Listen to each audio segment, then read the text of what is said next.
Game review is going to be of Kane, which is regarded as one of the more memorable Mastertronic games, so let's get that loaded up. Just something interesting to add about Kane from a personal perspective, it was actually the first computer game I ever bought with my own pocket money, but not the Commodore 64 version. I actually bought it for the BBC Micro, which is the first 8-bit computer that I had. So as part of this review, I'm actually going to fire up my BBC Micro and play that version as well, just to do a bit of a comparison between that and the Commodore 64 version. Here's the packaging of Kane. It's 1985 Mastertronic release, so it's grid style packaging, and it's got the cartoony sort of packaging which was quite common on those games, and it's obviously cowboy related. It's got the cowboys and the Indians and the train at the back there. Nice cover, I like that one. And spine, just confirming it is the grid style packaging. And on the back we've got a little description of the game. Moving inside the packaging, we've got screenshots, lots of them. There's a town scene there, and a guy riding a horse scene, and a valley of some kind, so they look cool. And inside we've got the aim of the game. And it's a multi-level game, as you've already seen. So there's 4 different levels. And the controls are pretty straightforward. It's a joystick input too. The aim seems to be to make peace with 3 Indian tribes before being taken to the present to receive his congratulations. Typical sort of Western theme there. And unsurprisingly, the rest of the inlay is taken up with the foreign language instructions. And we have a loading screen on this one with the Mastertronic logo at the bottom there, and a nice sunset in the background, and a sheriff duking it out, or shooting it out I should say, with a mystery fellow whose hand is all you can see, and also seems to be being attacked by an Indian as well.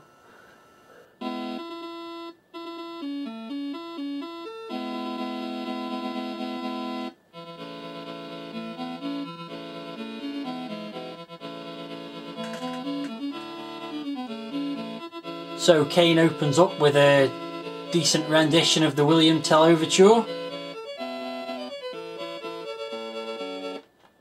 There are several different levels. The first one is the bow and arrow level. The guy runs on looking suspiciously like the guy from Impossible Mission, but with a cowboy hat on.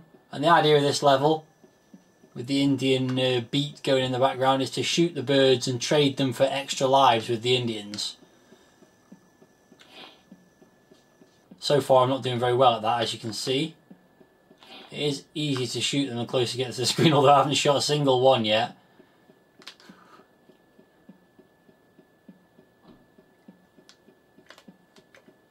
So you line up the target.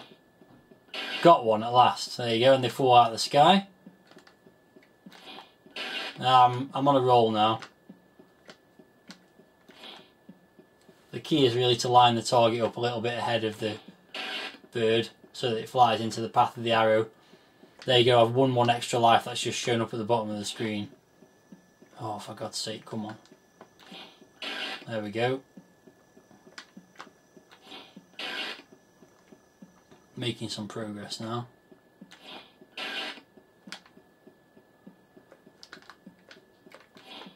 Oh, missed. Again. Oh, that was just a waste. I've got 1 arrow left. These lives become vital in the later levels. Oh, missed again. That's it. Your score then increases for some reason, inexplicably. And then you've got to ride your horse. Oh, and as you can see, if you don't ride the horse quite right, you land on a tree and you die. It's a bit better. Nice animation of the horse. Oh, come on, that's just robbed. And that's game over. Luckily there is a practice mode, so let's give the horse ride a practice. See if we can make any further progress. Oh. Nice animation on the horse ride. Oh, didn't even notice that coming up then. Splat. Let's give it another go.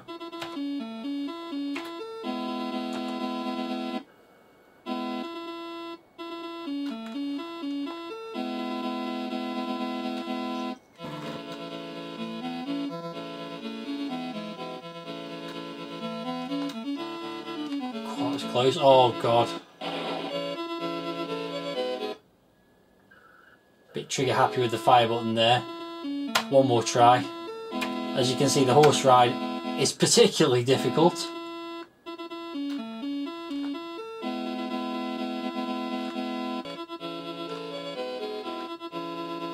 Some lovely animation on this horse riding. It is hard.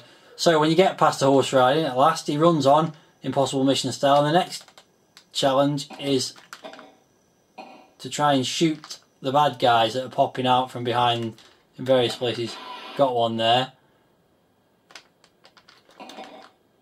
And you can run off to the right hand side and that replenishes your bullets, which are the purple things in the middle. Oh come on, I got you then, surely. I know you got me then, but I've got another life, I think. No, I'm dead. Okay, let's have another practice of the shootout then.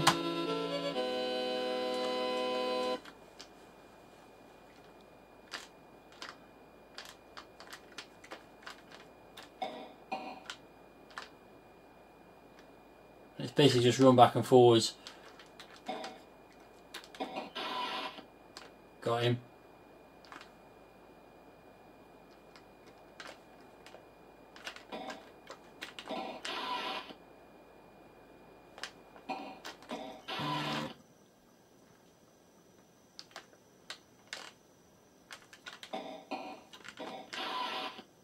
Got him again. Just run off the side each time when you run out of bullets. Could be on a roll here. Oh, he's got me. Oh, dead. And the final thing, which I'll only ever get to through the practice, is the fourth level, which is another horse ride. Which, if you thought the other horse riding was difficult, this one's ridiculously hard. And it's the same idea, but you've got to get to the front of the train and jump over things. But I don't know how you're supposed to jump over those two straight away. Give it another try. Thank God for the practice, otherwise I'd never get past the first horse ride. So give it another try. Good sound effects for the train. I mean, I don't know how you're supposed to get past that.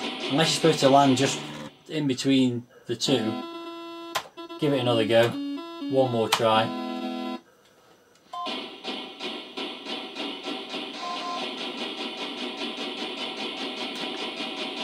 Nope, failed again. I give up with that. Let's give it a try from the start again. Just one more try. I do like this level in particular. The bird shooting level's quite tranquil and not too difficult. He says as he fires one past again. Oh, come on, that was... but all in all, you do get your money's worth. The game looks and sounds really good. Undoubtedly one of the highlights of the early Mastertronic games.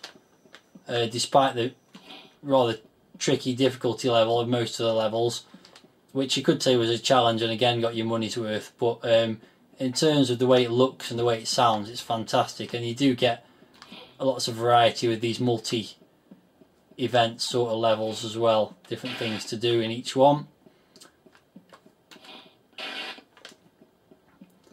So overall, I think you'd agree it's well worth the $1.99 you would have paid for it. And what I'm going to do next is fire up the BBC Micro version, which, as I mentioned, was the first game I ever bought, and see what that's like. Let's see if I can just demonstrate this, if I get this right. You can actually take two birds out with one hit, which is a real bonus thing. So I've booted up my BBC Micro, and I've got an SD card which has got all the BBC Micro games on it. So I found Kane. Let's fire Kane up. Nice Mastertronic logo there.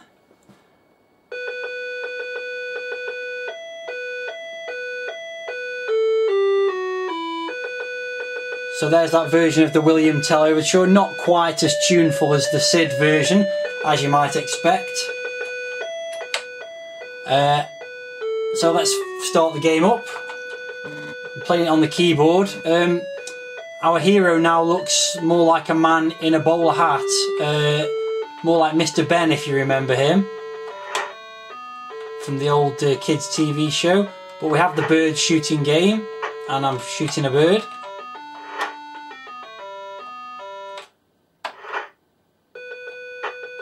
So the basic concept of the game is pretty much the same. Shoot the birds and earn the extra lives for the later stages. The birds are quite a bit faster. As you can see, the graphics aren't quite so good either. The BBC's only got an 8-colour palette, so that's not that surprising either. No browns, which might please the Spectrum fans actually. I'm just waiting a bit now for some reason. Here we go, there's some more birds. Got one.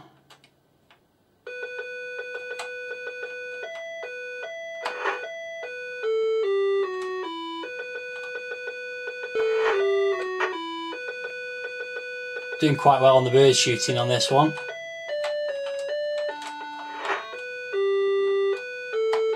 Okay, so he runs off, and as you can see, there's no horse riding level. You go straight to the baddie shooting level. Also, whoever wrote this doesn't seem to be able to spell baddies. It's actually spelled badies. So it's the usual concept. The town doesn't look quite as good either as the Commodore version. And the guy runs really slowly and really awkwardly as well.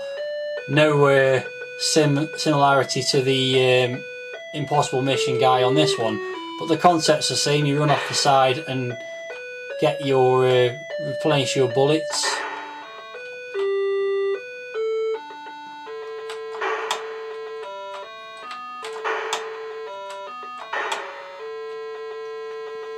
Now you'll remember me mentioning that this was the first game I ever bought and it was on tape. And my memories of this game are that it was pretty bad, and I probably only ever loaded it up a couple of times. We did eventually get a disc drive for our BBC Micro, and I don't think it ever got transferred to disc because my memories of it were that it was pretty bad. And that's pretty much how I'm seeing it here as well. It's very red, it's very noisy and annoying, it's very slow. And it definitely does not have the same appeal or quality as the Commodore 64 version. Just need to shoot one last badie.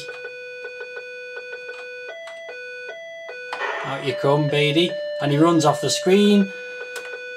And it's back to shooting birds.